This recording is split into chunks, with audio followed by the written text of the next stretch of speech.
Hi, Phil Aston here from Now Spinning Magazine with another unboxing video, and this time it's Hawkwind and Hall of the Mountain Grill.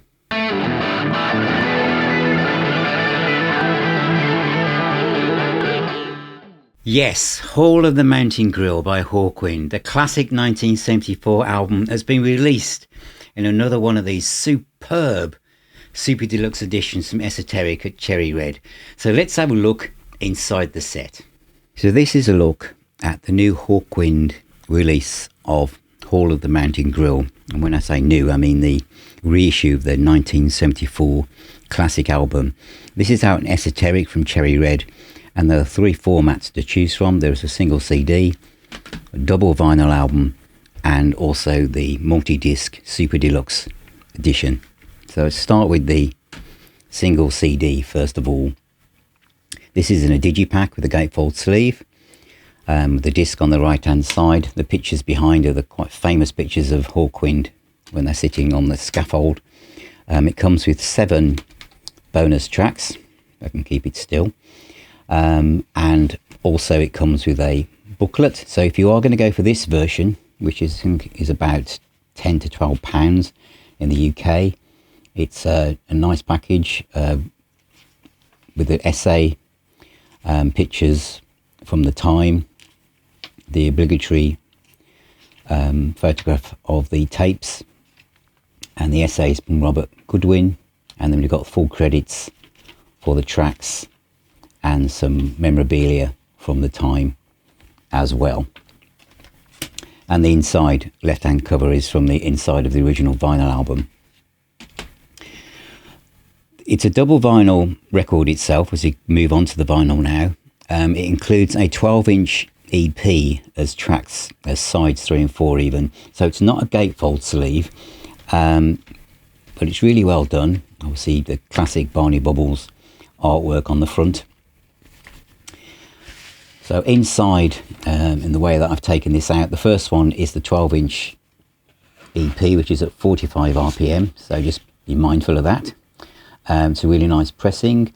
The colour of the inner label is as close to United Artists as I think they could probably get from this album that originally came out in 1974.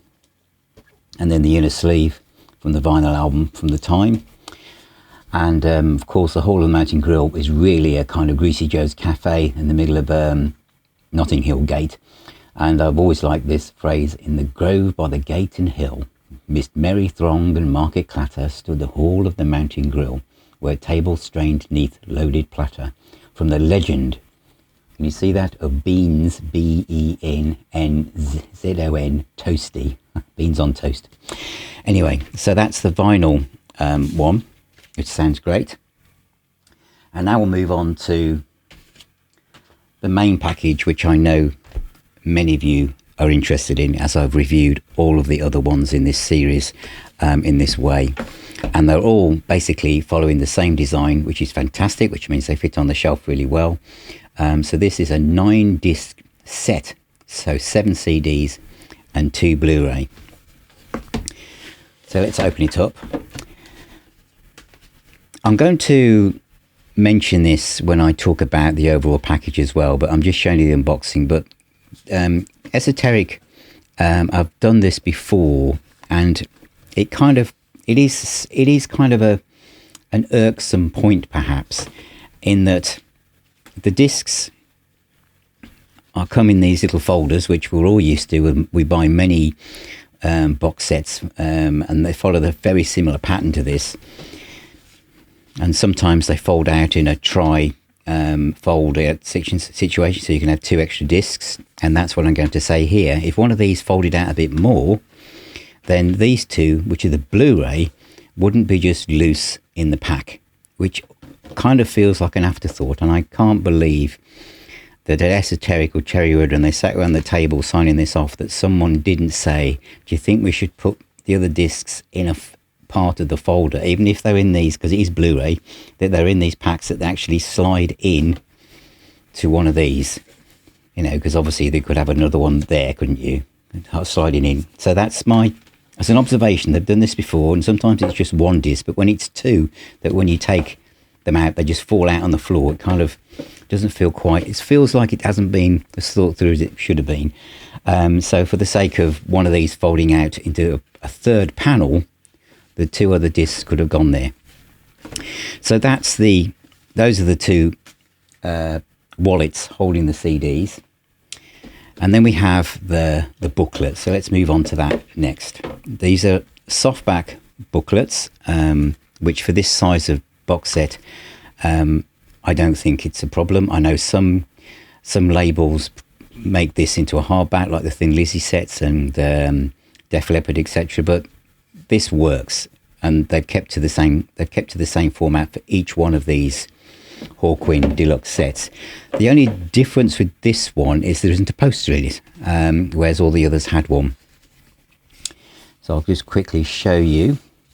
So we move on to the main essay, which you saw a bit of in the single CD release. Obviously, with the booklet, there's more information. We've got press cuttings from the music newspapers at the time. There's more memorabilia, or it's easier to read. There's more text. So there's far more detail in this than there is in the single CD, obviously. And then we've got whole essays on the live stuff. So Chicago, which is the Hawkwind 1999 party, which is a very renowned, legendary live performance. Again, lots of memorabilia, lots of words on this. And we've got Cleveland. This is all kind of new, and it's all from multitracks, so it sounds fantastic. And then the essay on Hall of the Mountain Grill as well. And then we move on to the credits, with all the track listings, etc., writing credits. The live at Edmonton Sundown, 27th of January 1974, it's parts 1 and part 2. 1999 party, on CDs 4 and 5, and CDs 6 and 7 is the 1999 party from the 22nd of March. And then the Blu-ray is basically just the album on here. And then disc 9 is the Blu-ray, which includes the Cleveland 22nd of March 1974 concerts, parts 1 and 2 on one disc, in 5.1, in 5.1 and stereo. And then we've got the credits here. So Stephen Dooley Taylor did the mixing, and Ben Wiseman, who I've spoken to on the podcast, did the remastering. And then at the back, we've got obviously the different labels for United Artists, etc., and how those were different. And then we have the tape box photos. Some people have said, why do we have so many photographs of tape boxes? Surely not everyone's interested in this. I guess what you're seeing here is things that most mortals never see. This is something that only the musicians and maybe the engineer or whoever was around at the time saw these. So these are hidden from public view. So I can understand why they're included, especially when you've got like the multi-track listening, where you can see the sax and the bongos and the violin was recorded. So that I can understand why these included, because why not? It's a super deluxe edition. And should you leave anything out, or should you think, no, somebody somewhere is going to want to see that? And then we have at the back, like we had in the inside of the vinyl, the inner sleeve from the original album cover with that great quote about the Mountain Grill in Notting Hill Gate, and those pictures on the scaffolding and artwork at the back. And that is the Hall of the Mountain Grill, the Super Deluxe edition, and also the single CD, and also the vinyl. And now I'll tell you what I think of the actual sound and package. So that is a look inside the box set. Let's just do my only criticism of these sets, because it's one I've mentioned before, and I don't think surely that people haven't sat around the table before these leave the kind of like the marketing desk, the project management area of the label, before someone might say, do you think anyone is going to make a note about this? What am I talking about? I mentioned it during the unboxing, didn't I? And it's the fact that the Blu-ray discs are separate, and they basically are just slotted in. So as you take things out, they just fall out on the floor. And I just feel that for the way these are created, which is fine, that they could have had one that folded out into a third panel, which I think they've done before. Bear with me. I should prepare all this in advance really, but those of you who know me know what I'm like. I think here's one they did. It was Space Ritual. So if they'd had something like that, then the two Blu-rays would have slotted in fine and they wouldn't have just fallen out on the floor. That is my only criticism. That is it. Seriously, because this review is a 10 out of 10 review. This is probably my favourite Hawkwind album. It never used to be, but this set has just pushed everything else out the way. I just think it's amazing. Stephen W. Taylor's remixing, remastering stuff that he does is just amazing. I mean, you know, Stephen Wilson is the person who has the brand name that is on everything, but just beneath, just a shadow away, is Stephen W. Taylor and the stuff he's done with Camel, Bebop Deluxe. There's so many, Van de Graaff Generator, tons. And this series from Esoteric, Days of the Underground, absolutely fantastic. Space Ritual, brilliant. Do, re, mi, fa, la, si, do, which I always pronounce wrong, stunning. In Search of Space, fantastic. All the same shape and size. This is important to us collectors. So it goes on the shelf all looking the same. And now Hall of the Mountain Grill. Another thing I just want to add before I dive into this is, do you remember when Jethro Tull, bear with me, when Jethro Tull started on this design of all their deluxe box sets, and it's a great design, isn't it not? And there was an outlier as they started to do this, that because they hadn't quite worked out that this was the shape and design they were going to use, Per Benefit was left in this kind of hybrid version for years, until the powers that be said, "Oh, come on, you've got all the others. The fans would like Benefit in this shape. Where am I going with this?" This is Hall of the Mountain Grill. No, it's not. This is this is Warrior on the Edge of Time. You can tell I've rehearsed this. It's Warrior on the Edge of Time, and I know it was in a giant box at one point, but it was a different shape, wasn't it? And then this is the 3 CD version. And lots of people would have got this or missed out on this because they've started to get really excited in collecting this series. I'm just putting this out there for anyone who's listening or watching, that you'll be surprised how many people who love this series in Hawkwind would probably buy Warrior on the Edge of Time if you made it again or released it again, because those other versions are long gone, aren't they? And you made it this shape. Anyway, that's my request on behalf of Hawkwind fans around the world. And I've just jumped away there. You may not have noticed in that quick little edit, but I just wanted to say, as I get over enthusiastic about these box sets, I'm aware that they're expensive. So, you know, the single CD, which I showed you as well, is worth it if you're a casual fan and you think, I really like to give that album another listen. And it does have like 7 extra tracks on it. And of course there is, as you saw, the vinyl version as well for vinyl enthusiasts. But my main focus here is the multi-disc set. I mean, because just to remind myself, you know, there are 9 discs on here. The Blu-ray version of the actual album is incredible, absolutely incredible. And again, because what you get here is the remaster, the remix, and the 5.1 HD mix. So you have a choice. You know, my recent review of the Genesis set was you had the Dolby Atmos and that was it. On here, you get choices on the Blu-ray, and it just sounds amazing. It sounds amazing in surround sound. Hawkwind, in some ways, Hawkwind were designed for surround sound mixes, with all the kind of bloops and beeps and swirling mellotrons and keyboard noises and, you know, intergalactic solar exploration noises. They were designed for this.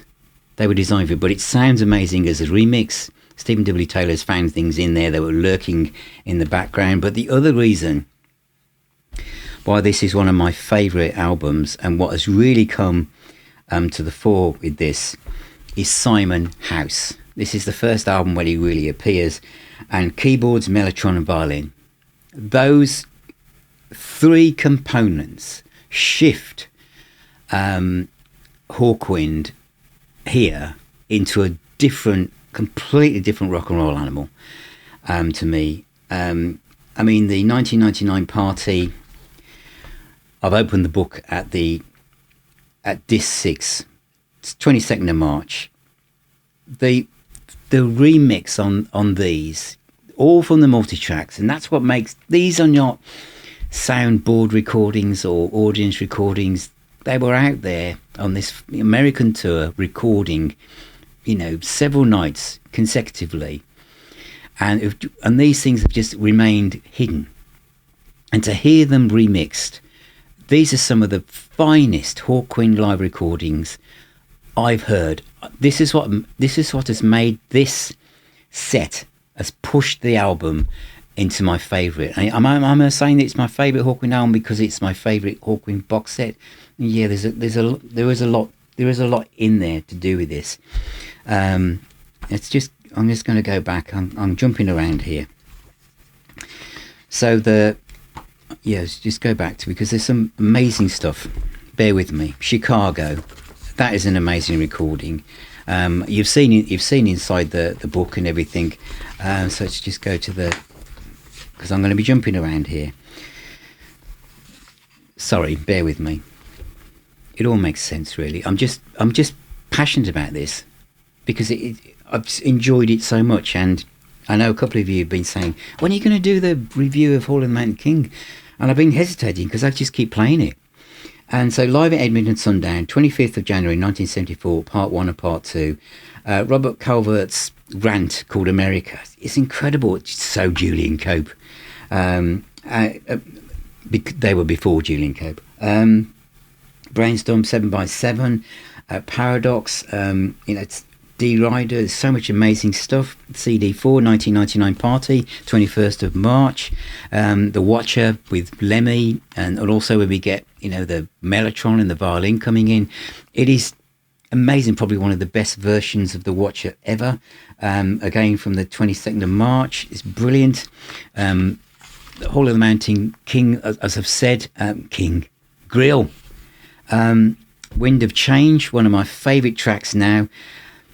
I just love every moment of it. Amazing. And then Cleveland, 22nd of March 1974, the Blu-ray. The Watcher on that. And 7x7. All of it. Sonic Attack, Master of the Universe, Orgon Accumulator, Brainstorm, Veterans of the 1,000 Psychic Wars. Incredible. This one is the best one so far. So yeah, I will just touch on the powers that be, because I know sometimes they watch me. Hi. Yeah, I know it'll be niche, won't it? But it just seems weird now that I've got all these sets and Warrior Energy Time isn't in this shape. But this is great. It just sounds alive, and I think that's why I liked Warrior Energy Time. Was my favourite album by Hawkwind from '75, and the Hall of the Mountain Grill was kind of like the template for where they were heading. But listening to these live recordings, you've got Edmonton parts 1 and 2, the 1999 Party, and then you've got the next 1999 Party. So there's 3 live concerts, all remixed from the multitracks, sounding absolutely incredible. And this lineup of Hawkwind, with the Mellotron, the violin, and Lemmy's there as well. This to me is I think it's one. Was this the album that Lemmy said was his favourite or best Motorhead Hawkwind album? I think it was, wasn't it? But it is now sitting there. It has overtaken Warrior on the Edge of Time, and it is my favourite Hawkwind album. And of all these sets so far, the live one, I guess, is a little different because it's like buying one of those, like the Thin Lizzy UFO, Deep Purple ones where every night is there in a box. But this one has got not only a fantastic studio album, but 3 separate live concerts. And the set list moves around a bit, but it's amazing. Let me know what you think. Have you got it? What do you think? Am I going over the top? Sometimes I do, but I think this is completely warranted. Really, really pleased with this, and I think it's selling out really quickly, so don't hang around if you want it. So thank you so much for watching. Thank you so much for being here. Thank you for all of your support and messages and emails, and thank you. Music is the healer and the doctor. Take care, all of you. If you want to help and support Now Spinning Magazine and what we do a bit more, you can become a Patron or YouTube member, and you'll see lots of videos before they go out anywhere else. You can also join our private Facebook group for like-minded music nuts and fanatics, and also WhatsApp groups, and also come along to our own pub called the Now Spinning Arms, which meets up twice a month via Zoom. Take care, all of you. Keep spinning those discs, and I'll talk to you all very, very soon.